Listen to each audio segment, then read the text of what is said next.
again, that's Freiburger. We're at the Phoenix Airport starting our next big adventure. We could die.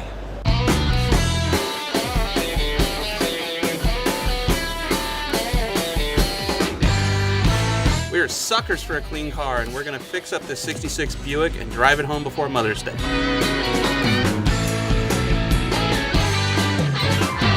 One of my best known accomplices is Rick Payway, who's the editor-in-chief of 4-Wheel and Off-Road. We'll fly into town, find a Jeep like this one, fix it in the guy's driveway who owns the thing, and drive it all the way home on dirt. We're kind of doing the same thing this time, but there's a twist to the story. It's not a Jeep. This time, it's a 66 Buick Convertible. But not just any 66 Buick Convertible.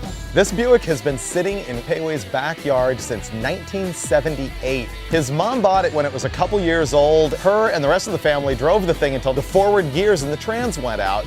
And so they literally just shoved it in the backyard with the top down and left it sitting there. It's been there ever since, untouched. And so we thought that naturally made it a good idea to fly here to Phoenix, fix it up in a couple days, and get home before Sunday, which is Mother's Day, because our wives will kill us if we're not there.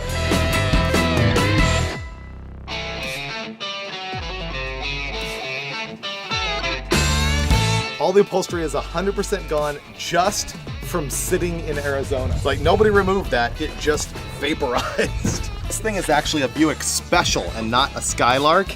And oddly enough, this is one of 2,036 1966 Buick Special convertibles with a V8. Here is the file. In 1976, she got plugs, condenser, points, rotor, cap, radiator hose, coolant, timing chain R&R, timing gears, oil pan gasket, which means they had the bottom end off the thing, and a timing chain gasket, all installed for $168.85. I'm getting ripped off on my wife's Honda. So before we got here, Rick actually undug the car and got a few things done. Here's the water pump that was on it. It's a little frozen. I have to admit, if anything is going to stop us here, it's the cooling system. Nah, it's fine. It's mint.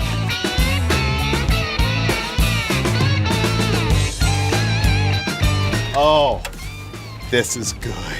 The engine in this thing, 300 cubic inch V8. 310 it says. That's the torque rating. That's what Buick did. This is almost too nice to really be an adventure. So I think we need to make a plan. We need to just decide what we need to get at the auto parts store and go get it. Right. Blue tarp, bungee cords, Windex. Windex? What are you, a girl? It's got a window. Windex? It's got a window. I'll be highly surprised if these seat backs even make it home, since that side's already broke off. Support it with 2x4s. Yeah, 2x4s. That side's not really a So, yeah. Don't bother upholstering. We can fix that. Oh, baling wire, mechanics wire. Genuine airport tug with a Ford 292 Y-block. We could probably get that home. Meanwhile, our video guy's a fruitcake and he rented this. It's got air conditioning. Bungee cords, because you just never know. It's two. Don't need that anymore. How much is this free car costing us so far? Well, I spent $350 on a trans kit and then another $200 for a transmission drum and then $567 here. So pretty much we're over $1,000 right now. It'll be $2,000 by the time we pull it out of the driveway, for sure. Hey guy, it's a little sweaty in here. How about we turn on the air conditioning? Yeah. Wow, nice floorboards in the back. Some Legos. I think the market research really failed when they named these shock absorbers. They're the Delco Pleasurizer. The bummer is that Rick actually had this running before we got here so that we know it runs, but this will be the first time we've seen it. Fired up! Mint! It's flawless. It's not smoking. Smoke? Did I sell you a smoking car? Okay, it's steadily pouring gas. Fuel pump's leaking. It's like swedged together, two metal pieces, and the seam is just sort of weeping onto the ground. That's why we have an electric fuel pump.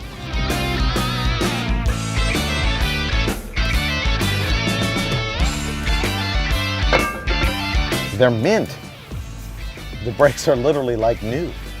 All right, what's happening? We're draining the motor oil out of the diff. Really? Yeah. Well, it's probably a high performance limited slip. Yeah. Strange, isn't it? Dude, that doesn't taste right. It's about 10 o'clock at night, the end of the very first day, and we decided to pack it in because we're kind of tired. Got a lot done on the car. There's a lot of mysteries left ahead. We'll find those tomorrow. It's Thursday afternoon. Actually, it's 10:30 in the morning. We just woke up, just got to McDonald's in time for a McBreakfast before they shut that down. We have a lot to do on the Buick today, but watch this, because what we're about to do is going to be some fun.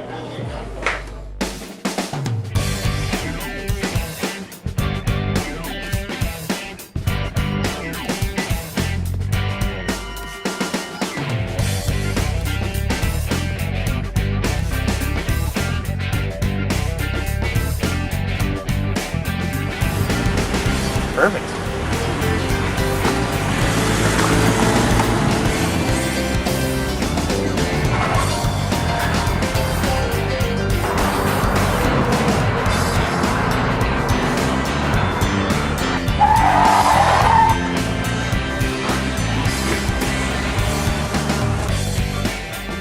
Do you like it? That sucker is choice. It's custom right there. It's almost too nice for the car.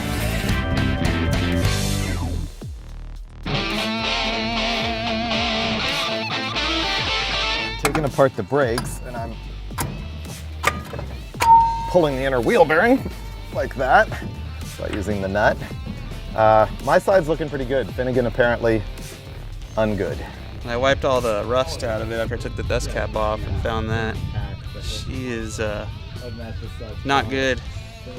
Needs cleaning and packing. We can do that. When was the last time you could peel back grease? Look at this.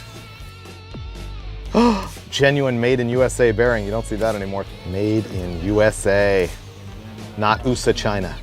Now that I have the wheel bearing flawlessly clean and grit free and have inspected all the rollers, we're gonna do the old school grease job, which involves getting dirty with this wrong looking grease that is like the Vaseline of wheel bearing greases. I disapprove of this wheel bearing grease, but it's what we have, so it's what we're using. What I am doing is scraping this across my palm and, as you can see, pushing the grease into the bottom half of the bearing all the way until it squeezes out the top. This takes a while and rubs your palm raw. Glaring endorsement here. This is the best rust penetrant on earth, bar none. If you need extra leverage on your box end versus your open end wrench, look, there it is. Works like magic. Got it. Ah, rust all the way down my ear. Ah, I can hear it. It's like water in the ear, except crunchier. Oh.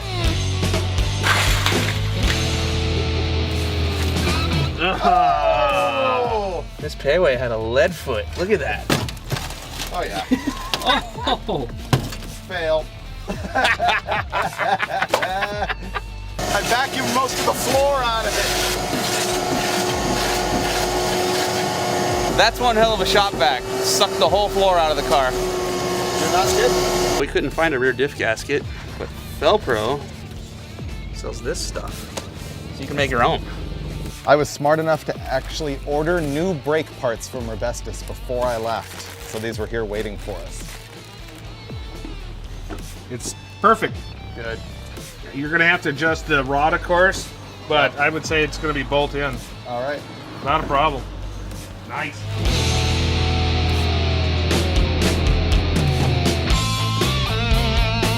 That is a wrap on assembling the brakes. The thing is, we don't yet know if the wheel cylinders leak yet or not, so I'm not gonna finish this all up until we get the master cylinder on the thing, try and bleed it, and see if we pop all the seals out of it or not.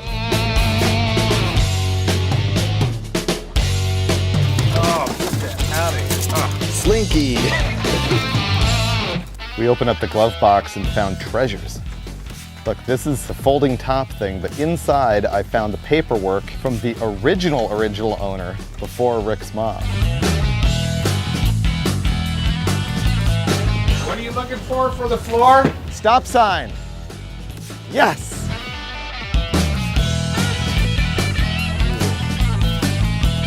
Yeah, that's only gonna cover this side, really. That's for this side. Like a glove. You just replaced the master cylinder in khakis and a polo, and you're clean. And business casual. Like, Business casual. We have ignition. And we have fuel pump. Money. Look, the choke idle up is actually working. Running off what's in the bowl, or is there? It's off the bowl. Oh, it's coming. Wow. There it is. Yes! Look, it turned clean. All the varnish is gone. Hey. Look at the dirt. Look. Oh, it's gonna dirt up real quick. Yeah. Look at that. Stop. Oh. Give me a hammer.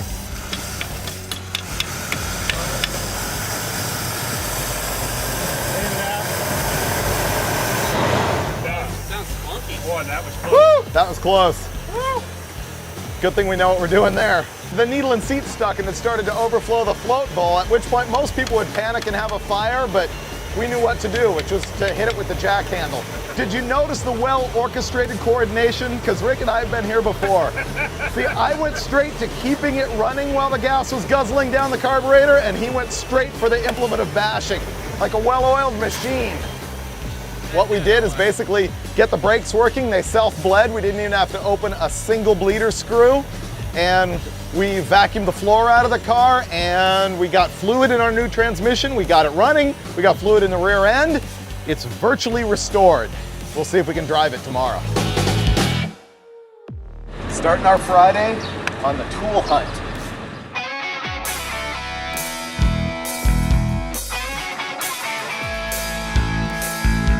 Our floor has a little more ventilation than I normally like, you know, even in a convertible.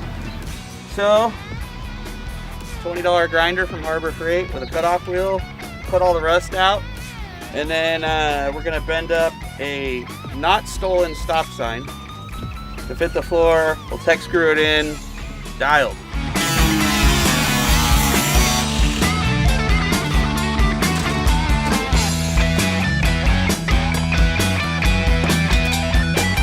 Bent nice. I think it'll work. Let's go find out.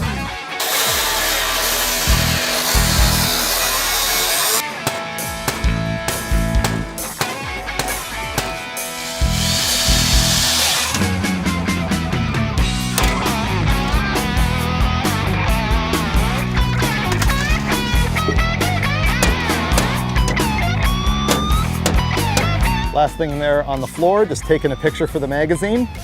Now we just have to throw our seat in it, make sure that the electrical system works. We don't have any brake lights or headlights right now, and then I think we're ready for a road test.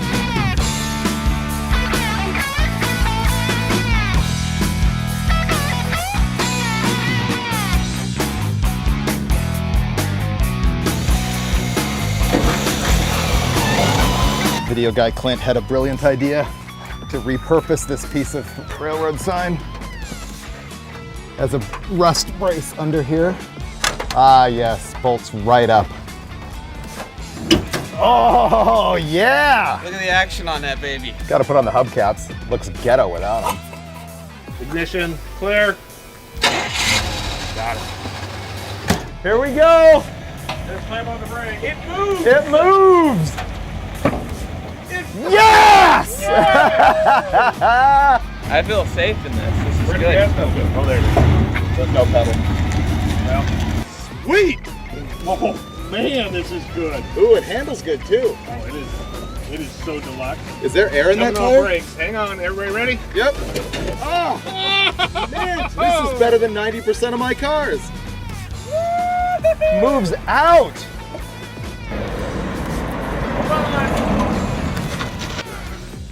Yes, utterly flawless. Flawless. Wow. This is a thing of beauty. I told you. When I sell you a bad car. Wow. Oh, that was awesome. To drive this car again after 34 years. Yep. This is just a feel-good car. I mean, chicks dig you when you have this.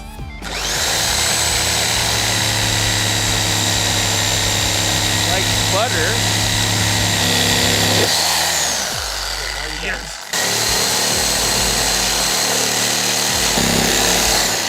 Wow. We just made the glorious maiden voyage. It's time for some celebration. That looks like the bottom of a fish tank.